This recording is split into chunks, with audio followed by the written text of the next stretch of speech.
नमस्कार, अस्सलामुअलैकुम। लाइव हिंदुस्तान पर आप देख रहे हैं वीडियो शो दीन दुनिया। मैं हूं इमरान खान। ऑस्ट्रेलिया के बॉन्डी बीच पर हमला करके 16 लोगों की जान लेने वाले लोगों के पीछे किसका हाथ है, इसको लेकर तरह तरह के कयास लगाए जा रहे हैं। ये तो दिख रहा है कि हमला साजिद और नाविद ने किया था, जिसमें से साजिद को तो मौके पर ही मार दिया गया और नाविद जख्मी है, उसे पकड़ लिया गया है। लेकिन इनका कनेक्शन कहां से है, इसको लेकर जो कयास आरियां चल रही हैं उनमें पाकिस्तान का नाम भी आ रहा है। दूसरी तरफ शक की सुई ईरान की तरफ भी जा रही है। जी हां, ईरान की तरफ।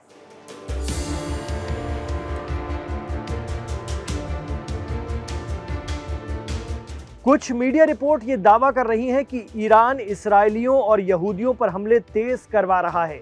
ईरान और इसराइल की दुश्मनी जगजाहिर है। जून में दोनों मुल्क 12 दिनों की जंग में आमने सामने थे। हमला इसराइल ने किया था, लेकिन जंग का इख्तिताम ईरान ने किया, वो भी इसराइल को धुआं धुआं करके और कतर में अमेरिका के बेस पर हमला करके।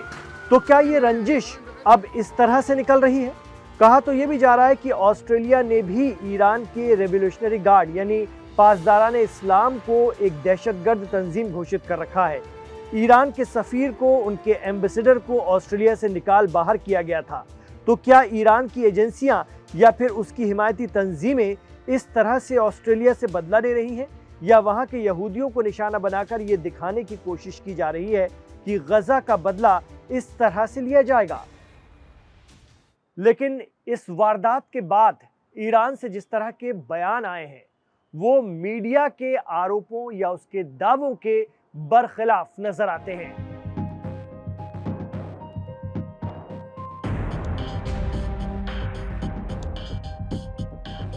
पहले तो ईरान की फॉरेन मिनिस्ट्री ने ऑस्ट्रेलिया में यहूदियों पर हमले की कड़ी निंदा या सख्त मजम्मत की है।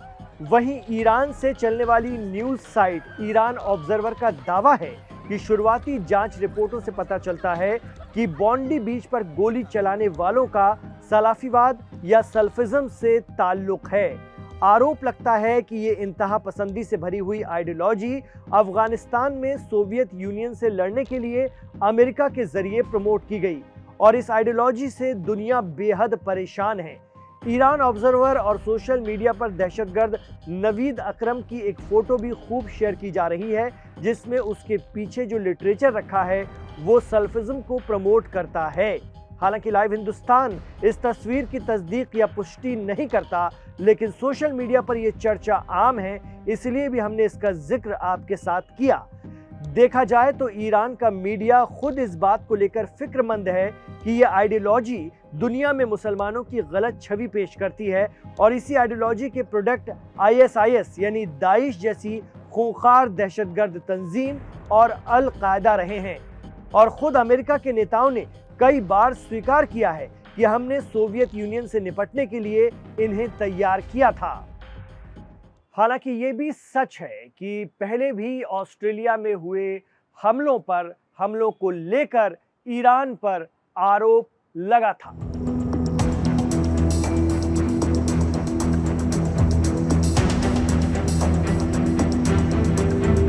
इसी साल अगस्त महीने में ऑस्ट्रेलिया के PM एंथनी अल्बनीज ने ऑस्ट्रेलिया में कम से कम 2 यहूदी मुखालिफ हमलों में ईरान का हाथ होने का इल्जाम लगाया था। उन्होंने कहा कि खुफिया जानकारी से ये बातें पता चली हैं। इसके बाद ऑस्ट्रेलिया में ईरान के राजदूत को निकाल बाहर करने का फैसला लिया गया। उस वक्त ईरान के सफीर को ऑस्ट्रेलिया छोड़ने के लिए 1 हफ्ते का समय अल्बनीज सरकार ने दिया था। उस समय PM एंथोनी अल्बनीज ने कहा भी था कि ऑस्ट्रेलियाई सुरक्षा खुफिया एजेंसी ASIO ने पाया है कि ईरान सरकार ने पिछले साल अक्टूबर में सिडनी में कोशेर यानी यहूदी kitchen company Louis continental kitchen और पिछले साल दिसंबर में मेलबर्न में अदस इसराइल टेम्पर पर हमले कराए थे। हमास और इसराइल के बीच साल 2023 में जंग शुरू होने के बाद से ऑस्ट्रेलिया के इन दोनों शहरों में यहूदी विरोधी घटनाओं में तेजी से इजाफा हुआ था।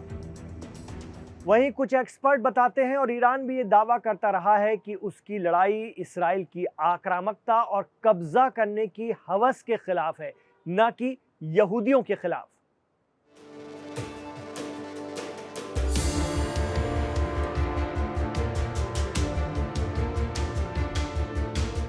ईरान में 30 यहूदी प्रार्थना स्थल हैं। ईरान में करीब 20,000 यहूदी रहते हैं। यहाँ यहूदी स्कूल और रेस्तरां भी हैं। यहाँ रहने वाले यहूदियों को बिना किसी हस्तक्षेप के, बिना किसी दखलंदाजी के अपनी यहूदी जीवन शैली बनाए रखने की इजाज़त है। ईरान में आधिकारिक धार्मिक अल्पसंख्यक के तौर पर यानी माइनॉरिटी के रूप में उनके अधिकारों को कानून और ईरान का आईन यानी संविधान संरक्षित करता है, उनको बचा कर रखता है। यहाँ तक कि ईरान की पार्लियामेंट में यहूदियों का एक नुमाइंदा भी है। उस पर से पीएम बेंजामिन नेतन्याहू ने ऑस्ट्रेलिया में यहूदियों पर हुए हमले, जो कि ऑस्ट्रेलियाई नागरिक हैं, उस हमले को जिस तरह से फिलिस्तीन से जोड़ा है वो अपने आप में कुछ और ही इशारा करता है।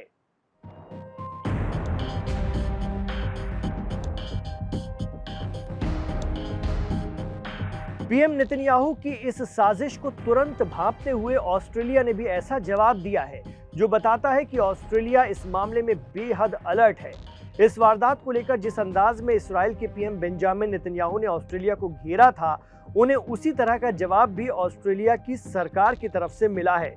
नेतन्याहू ने ऑस्ट्रेलियाई सरकार पर यहूदी विरोधी भावना को रोकने में नाकाम रहने का आरोप लगाया। उन्होंने कह दिया कि यहूदियों से नफरत करने वाले कैंसर की तरह हैं, ये जब बढ़ते जाते हैं तो बढ़ते ही चले जाते हैं। उस पर ऑस्ट्रेलिया ने आज़ाद फिलिस्तीन को मान्यता देने का फैसला करके गलत किया, ये भी कहना था पीएम नेतन्याहू का। और इसके लिए नेतन्याहू पहले भी ऑस्ट्रेलिया पीएम को खत लिख चुके थे कि ऐसा न करें। अब नेतन्याहू के इस रवैये पर ऑस्ट्रेलिया के पीएम एंथनी अल्बनीज ने जो कहा है वो पीएम नेतन्याहू को जवाब माना जा रहा है। वो कहते हैं कि हम उन कायरों से अधिक मजबूत हैं जिन्होंने ये किया। जो लोग हमें बांटने की कोशिश कर रहे हैं, हम उन्हें हमें बांटने नहीं देंगे।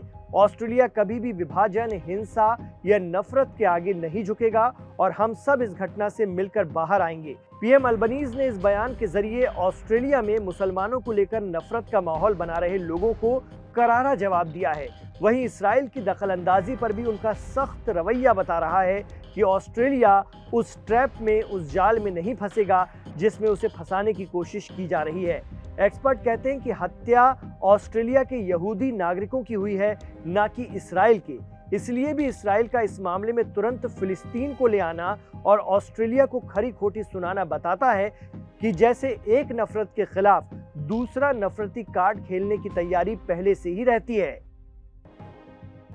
इसके पीछे कुछ एक्सपर्ट, कुछ जानकार एक और वजह देखते हैं। वो सही भी हो सकती है और गलत भी, और वो ये कि कुछ महीनों पहले ऑस्ट्रेलिया की सिडनी में, सिडनी हार्बर में एक ज़बरदस्त प्रदर्शन हुआ था, मुजाहरा हुआ था, ऐतिहासिक प्रदर्शन, जिसमें लाखों ऑस्ट्रेलियाई नागरिक सिडनी हार्बर ब्रिज पर उतर आए थे और उनका कहना था कि गजा में जिस तरह की आक्रामकता इसराइल कर रहा है वो बंद की जाए, कत्ल गारत बंद की जाए और फिलिस्तीन को आज़ाद किया जाए और ऑस्ट्रेलिया की सरकार फिलिस्तीन को आज़ाद करवाने में कहीं ना कहीं टू स्टेट सॉल्यूशन जो है उसको लेकर के आगे बढ़े। तो ये बात इसराइल को सख्त नागवार गुजरी थी और इसको लेकर भी कयास लगाए जा रहे हैं कि ये बात इसराइल की खुफिया एजेंसियों को भी बिल्कुल पसंद नहीं आई थी। तो इशारों में कई तरह के कयास लग रहे हैं। हालांकि ऑस्ट्रेलिया के यहूदियों पर इस दहशतगर्दाना हमले के बीच एक मुसलमान शख्स की बेहद तारीफ हो रही है, उन्हें हीरो बताया जा रहा है।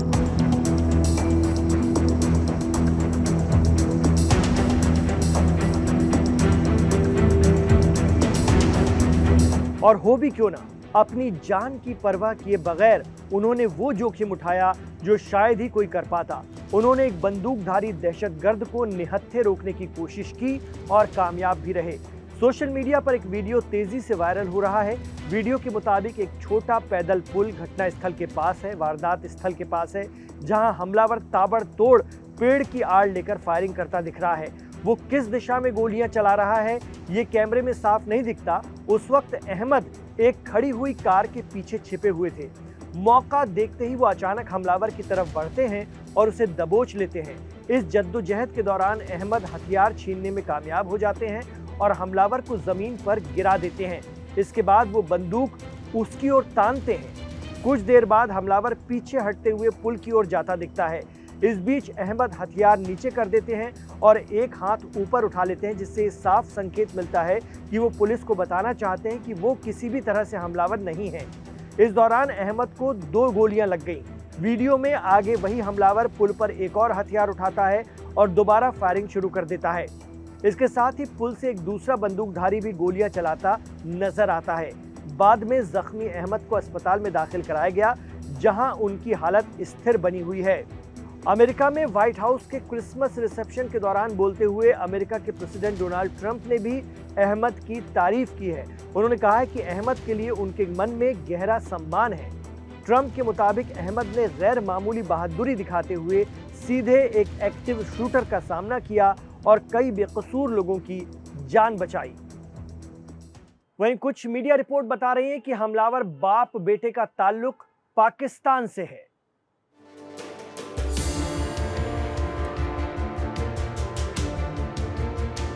यह भी सच है कि पाकिस्तान के लोग जहां जहां रहते हैं वहां वहां गड़बड़ करते हैं। न उन्हें अपने मुल्क में चैन है और न ही दूसरों के मुल्क में चैन से रहते हैं। फितना पैदा करना, तोड़ना, अलहदगी और कत्ल गारत इनके बेसिक नेचर में है। बहरहाल ऑस्ट्रेलिया इतना बड़ा सानिया होने के बावजूद नफरत आमेज ख्यालात, चाहे वो इसराइल के हों या किसी और मुल्क के, उनसे जिस तरह से निपट रहा है वो बताता है कि वो इस रेडिकलाइजेशन की जड़ में जाना चाहता है।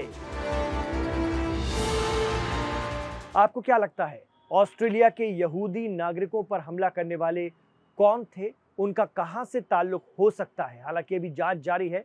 आप क्या सोचते हैं, हमें कमेंट बॉक्स पर जरूर बताइएगा। इमरान खान के साथ आप आखिर तक कनेक्ट रहे, इसके लिए आपका बहुत शुक्रिया। इस वीडियो को लाइक जरूर कर दीजिएगा, क्योंकि आप इसे जब लाइक करते हैं तो ये आगे बढ़ता है और बहुत आगे बढ़ता चला जाता है। आपसे गुजारिश रहेगी कि हमारे चैनल लाइव हिंदुस्तान को सब्सक्राइब जरूर कीजिए। दीन दुनिया शो आपको कैसा लगता है, हमें कमेंट बॉक्स पर जरूर बताइए। इमरान खान के साथ आखिर तक जुड़ने के लिए आपका बहुत शुक्रिया। अपना ख्याल रखिए, अपनी दुआओं में हमें याद रखिए।